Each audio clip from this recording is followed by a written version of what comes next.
Hey guys, so in this video I'll show you how you can install the iTunes on your computer like in Ubuntu. So Apple doesn't create iTunes for Ubuntu. So what you need to do, you need to download it from the Apple website on your Ubuntu desktop or on your download folder using Mozilla Firefox.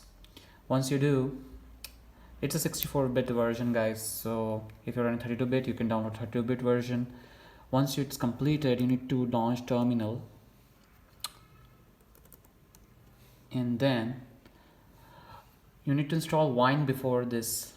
So if you don't know how you can install Wine, you can watch other videos how you can install Wine on your Ubuntu. Then type WINE, Wine, then give the space, and then you need to copy this thing here like that.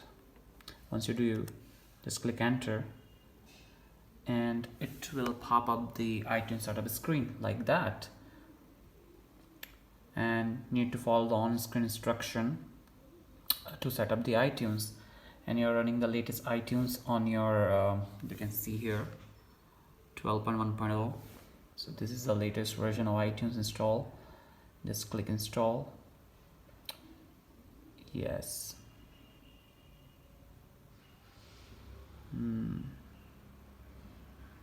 No, just, and you can see here it will install properly like before. Once it do, you can enjoy the iPhone syncing on your iTunes, iPod, everything like on your Windows computer or Mac computer. That's easy, guys. You can install this thing on your Ubuntu device, Ubuntu desktop. You don't need to worry about anything. You can sync anything like before.